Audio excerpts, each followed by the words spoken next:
Welcome to the HellBound Horror Show. I don't know about you, but I just received my Friday the 13th box collection from Scream Factory.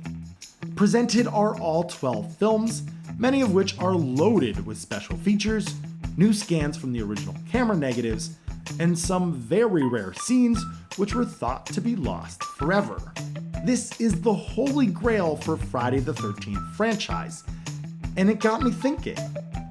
Why do I hate the first film so much? Before you write anything mean in the comments, please just hear me out. I do love the Friday the 13th franchise and every single film in it, but being a true fan, I feel like I'm allowed to talk about things that I dislike. Just like how an older sibling can call a younger sibling names. It doesn't mean that they don't love their sibling, but they're just allowed to poke fun at them. Just take everything I say with a grain of salt. Now, I have some major gripes with the whole Friday the 13th franchise, but tonight we're just going to focus on the first film, aptly titled Friday the 13th. Every horror fan should have seen this film by now, so I'm not going to go over your typical plot synopsis. If you haven't seen the film, what are you waiting for? Go see it. It's a good movie. I'm also going to be spoiling the heck out of it, so you've been warned. So, here are my top 5 reasons why I hate Friday the 13th. Number 5. It's a ripoff, a money grab. Friday the 13th is the brainchild of Sean S. Cunningham. And after seeing the success of Halloween, he wanted in on that cash flow, baby. He thought to himself, if I had a movie title like that, I could sell the film. So he thought long and hard and thought of the title Friday the 13th. I was playing around with titles, and one of the titles that just came into my head at the time was Friday the 13th. And out of frustration, I said, Friday the 13th. Christ, if I had a picture called Friday the 13th, I could sell that. He quickly bought ads in the paper promoting his new film, claiming that it was the most terrifying film ever made.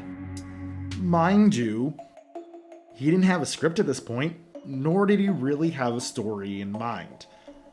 That's how true art is made. Story, not important. Cast, meh. Inspiration, who needs it? All you need to do is have a catchy title that rips off a current trend, and you're golden. Speaking of the Friday the 13th title, technically Sean didn't have the rights to use it, but he used it anyway. Turns out that there was a film from 1979 titled Friday the 13th, The Orphan. Sean and co had to pay off the makers of that film so that the Friday the 13th title could be used. Do your homework, scumbag. And on a fateful Friday the 13th, the orphan arises to kill. This is my first gripe that I have with the film. It seems like the only passion behind the project, at least at the start, was money and money alone. Now, I'm not a huge Sean Cunningham fan, and in my opinion, he just seems to be in it for the money. Number 4, bad directing. We're not done with Sean Cunningham just yet. At number 4, we have uninspired directing. Now, Sean Cunningham has directed a few films over the years, but none are nearly as popular as Friday the 13th, and for good reason. He's just not a good director. He does a serviceable job. It's easy to follow the action and plot. It isn't atrocious by any means, but it's just so bland. It's so vanilla. There's not a ton of camera movement, and when the camera does move, it just passively follows the action. From time to time, you get a POV or point of view shot, but nothing terribly inventive. The film just feels bland visually. Not to mention, some parts are just poorly executed. Double sixes, I get to roll again. Doubles, I get to roll again. Take this scene for example. Alice and Bill have just gotten done checking the whole camp and have found that the phones won't work, the cars won't start, and everyone is missing. The generator randomly shuts off by some mysterious force, and Bill explains that the generator must be out of gas. He says this in a voiceover. Generator's probably out of gas. I'm gonna check it. I don't see his mouth actually moving, so I assume it's a voiceover, or maybe something he said in the past. We do get the actual sounds of him moving in the cabin and real time, so I'm confused. He lights his lantern and Alice talks to him.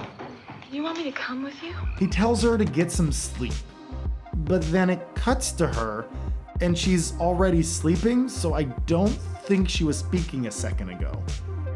Also, when we see the shot of her, he's not in the frame at all. It's a mess of a scene, and it's almost as bad as the psychiatrist scene in Blood Rage. Saw Maddie Simmons, Todd's mother, for the first time today. I don't think she was quite prepared for what I told her. Sean knew the film wouldn't make sense, so they had to shoehorn dialogue in to explain what was happening. The worst part is, when Alice actually wakes up, she looks for Bill and is concerned that he's not there. Bill? She knew that he went to the generator based on their prior dubbed over conversation. Generator's probably out of gas. I'm gonna check it. She figures it out by looking at the lantern and figuring that the generator must not be working. Generator. This is something she should have known based on her earlier conversation. Clearly, there is a missing scene that may have never been filmed of Alice falling asleep. Then the power goes out, and then Bill decides to check on it on his own. Or it just wasn't pieced together correctly. It's an over-explained mess that doesn't make a lick of sense. And no matter how it falls, it's still on the director's shoulders to make sure a film avoids these issues. One more scene. This is right after Mrs. Voorhees tells Alice that she is the killer. Mrs. Voorhees is on the right, Alice is on the left. We go back and forth establishing where they are in the room, and as Mrs. Voorhees begins to attack, Alice retaliates, and they're flipped. Sean Cunningham broke the 180-degree rule, and it's jarring to watch. This is basic film knowledge and just another instance of a bad director. Number 3. Hollow characters. What's another mark of a bad director? Bland characters. And by gosh, these characters are bland.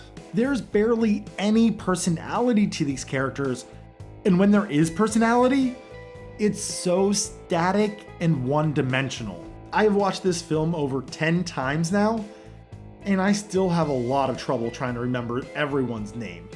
I feel like a lot of these characters are just thrown in to be killed off. They are so forgettable outside of how they die.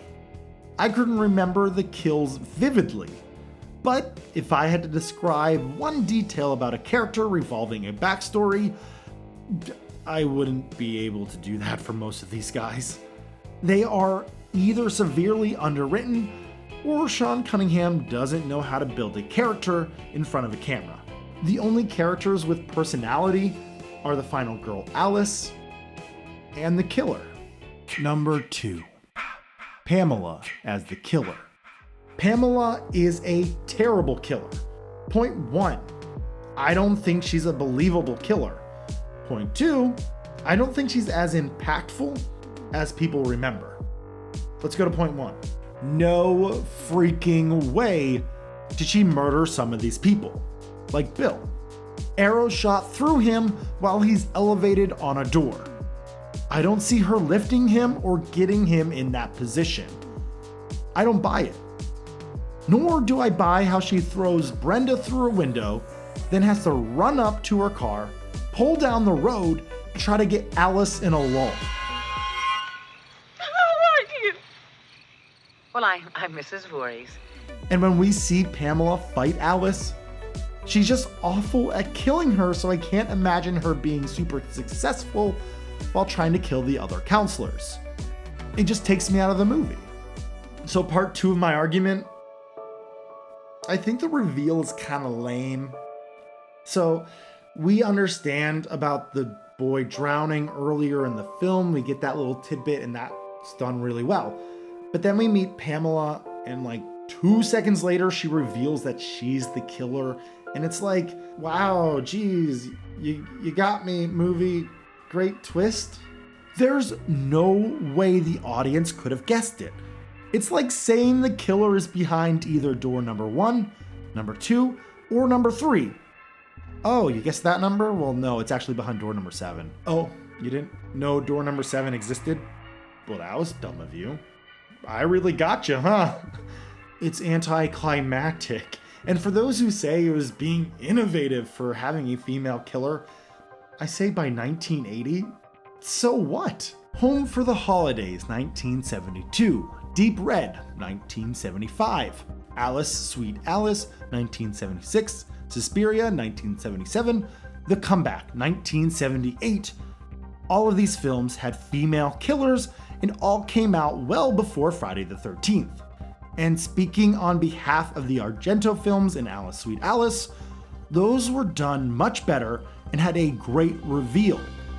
Pamela, unfortunately, is very lackluster comparatively. And before we get to the number 1 reason why I hate Friday the 13th, here's a bonus one for you. They literally killed a live snake in filming this movie. I don't care what film you are, no movie should kill a live animal for the sake of entertainment. Not cool. Number 1. The Legacy. I honestly don't know why this film is so much more beloved than other films that came out before it. It just seems so overhyped in that regard. Like, I don't understand why this is so fondly remembered and films like Alice, Sweet Alice are forgotten altogether. Friday the 13th, in my opinion, didn't add a lot of positives to the slasher genre. If anything, it strengthened the tropes that made the genre mindless and bland. Was it the hate of the critics that made it successful? Was it Sean Cunningham's marketing ploy? Or was it just released at the right time? Either way, I view it as lucky.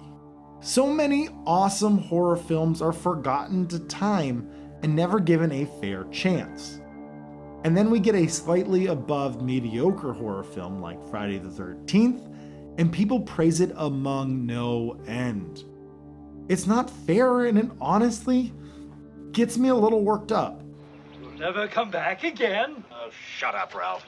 Well, those are the top 5 reasons why I hate Friday the 13th. And just because I have reasons why I hate it, doesn't mean that there aren't good things to be found. Maybe next time I'll make a list of my top 5 favorite things about Friday the 13th, or top 5 things that I like about it. But for now, that's all I got. So thank you so much for watching. Stay healthy, stay safe, and take care.